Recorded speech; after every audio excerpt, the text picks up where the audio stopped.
Welcome to the Success Sensei podcast for anyone interested in success, happiness, and balance. We'll teach you how to be a black belt at life. And now, your host, former professional fighter, multiple world champion, entrepreneur, and investor, Robert Devane. Bowing in. This is Roundhouse Rob, the Success Sensei, helping you to win at life one kick and punch at a time. Episode 246. I nearly quit and why you shouldn't either. Welcome to the main event. It's the Success Sensei podcast main event. I nearly quit and why you shouldn't either. So I missed last week's episode, actually the first week I've ever missed since I started the Success Sensei podcast. We're into 246 episodes and it's the first week I've missed. I didn't miss any time previously, and one of the main reasons was I really strongly grappled with the idea of quitting. Now, why did I think about doing it? Well, it's funny for a few different reasons. It's nothing to do with COVID. It's nothing to do with being down in the dumps. But I absolutely want anybody that's listening to this, that is feeling down in the dumps, that's feeling that there's no point, to listen to this episode and also not to quit. My thinking of quitting probably has come from one of the main reasons why I've started the podcast in the first place. I started, it's no secret, I started it because, before it became the official Success Sensei podcast, I was doing recordings for my children, and I had no intention of ever airing them to anybody else. It was literally just legacy recordings that will, hopefully, I'd like to think, whether it pans out like this or not, when I'm long gone and buried, my kids and my kids' kids can listen to some of my ideas, whether they agree or not, or listen to something that could possibly help them. I've no recordings, video or audio of my grandparents, or certainly any generations previous to them. Of absolutely zero. And, it is something that really made me want to document certain things, certain thoughts, certain times of my life, etc. And that's how this came about. And I decided, sure, I may as well do it and put it out into the wider sphere. I'm in the coaching arena. I've coached people for a couple of decades now, and in martial arts and kickboxing, and it invariably goes into other aspects of life. We end up talking about a lot of different things. I end up trying to help people in a lot of different areas. So it was a natural enough progression for me to want to do the same via the Success Sensei podcast.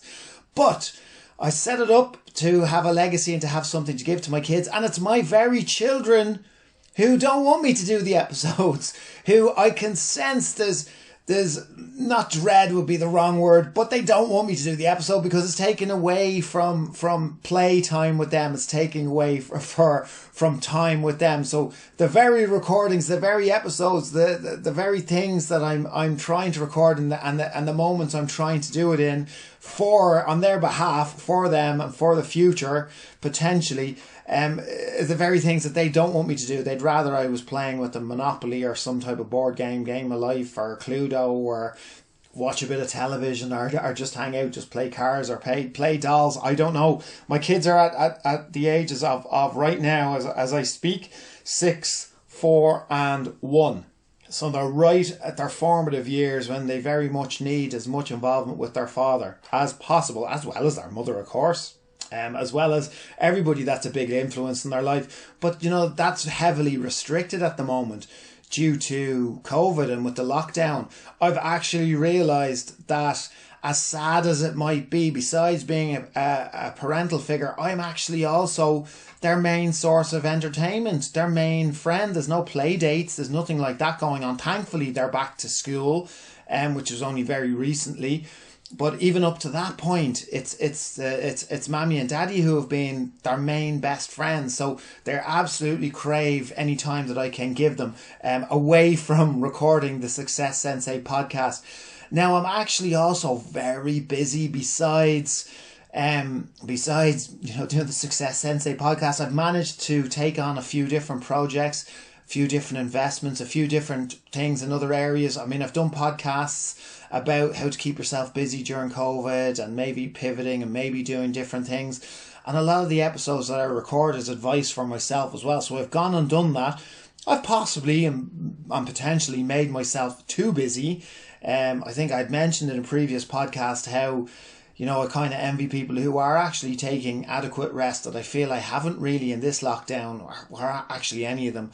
I probably have a big list of things, that I've gotten done. And that's not a boast. Sometimes, I think it's a failure that I can't relax and I can't, take that time and have proper downtime. I don't know, it just seems to be something that, I can't really ever fully, even though I say I'm going to give it a go and I'm going to try, my mind wanders, my body wants to wander, and I end up doing all these things. So that's what I've done. I've made myself actually really busy. So it's hard to squeeze the time in to do the Success Sensei podcast. My beliefs now and my once out of life now are totally different than in the past. It's not that I crave any type of recognition from these episodes, as I really like my anonymity. It's one of the reasons why I struggled, and I still struggle. Maybe you can't hear it in my voice, but when I'm talking about personal things, I really, really struggle to commit it to audio. I really struggle, divulging some of my personality to the Success Sensei podcast. It's very difficult for me to show my cards. I really do like my privacy and like my anonymity. So why am I doing it? And why do I keep doing it? And this is what I had to remind myself of it. And it's basically the process. I actually do feel better after each episode. I know that I am building a legacy. Maybe the kids don't appreciate it right now. Maybe, they'll appreciate it more in times to come. Maybe they won't. Maybe, I have gotten lovely messages off people who've said that they've been positively affected by the things I've said or the things I've talked about. Or maybe I've just stimulated some type of a thought or an idea in their brain, which is good enough for me. If it sets you on the right track, if it helps set you on the right track, then it's absolutely been a worthwhile project. And while, as I said, recognition is not something I'm craving. And I certainly I'm no interest in being a celebrity. Maybe I would have wanted to be earlier on. If I had ever achieved any type of recognition or celebrity status, the only thing I would be interested in would be the opportunity that can bring you, the more things that you could experience in life. The more opportunity you would have to pursue the things that you wish to pursue. I mean, that's one of the real currencies of recognition and celebrity, is that it might give you opportunities. When you get rid of the ego and you realize that that's not what it's all about. The podcast on Monday, the starting round, was about freedom. Freedom isn't free, but recognition, and not too much of it, but recognition, our celebrity status, our being acknowledged, could open up other doors which give you further opportunity, which ultimately help you on your path to your own personal freedom. And whatever that might mean, physical, mental, spiritual, financial freedom, whatever it means to you, that little bit of recognition. And while I've received some lovely messages from people which have absolutely encouraged me to continue on, it's a very solitary pursuit, this podcasting. You're by yourself, you're trying to record your own thoughts, wondering if you sound like an idiot, wondering if what you're saying is the right thing to be even talking about. And then you put it out there into the world, and you're going to get all the stories of things going viral, and you're going to hear about all, people's overnight success. But the reality for the 99.99% of us, it's not like that. So you're left, with questions unanswered. Are people enjoying it? Should I change the format? Should I keep going as it is? Have I just not done it long enough? And these will all be questions in your own mind about what you're doing, and whether you should quit or not. Now, there's times to cut your losses, and there's times that could be considered quitting too early. And that's a really, really hard juggle. It's something that I've grappled with in a lot of projects because I've done a lot of different things throughout my life. Sometimes I feel I've lived a couple of lives already. And as much as I'd like to think I'm very young, I'm not that young. So I have squeezed a couple of lifetimes in already. But trying to figure out whether you're cutting your losses or where you're quitting too early is one that I've found hard.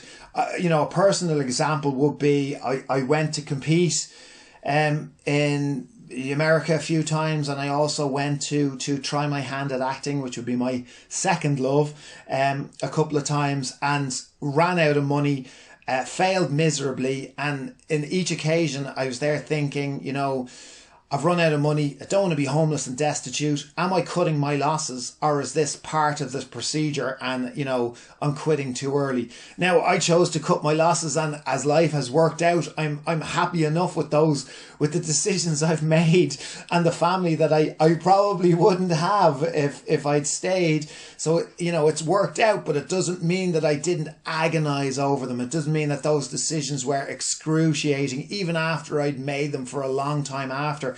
I hope that story, gives you some type of strength in the decisions that you're making, or the anguish that you might be facing about a certain thing, whether to keep going or you're quitting. But right now, I reckon, you can always quit later.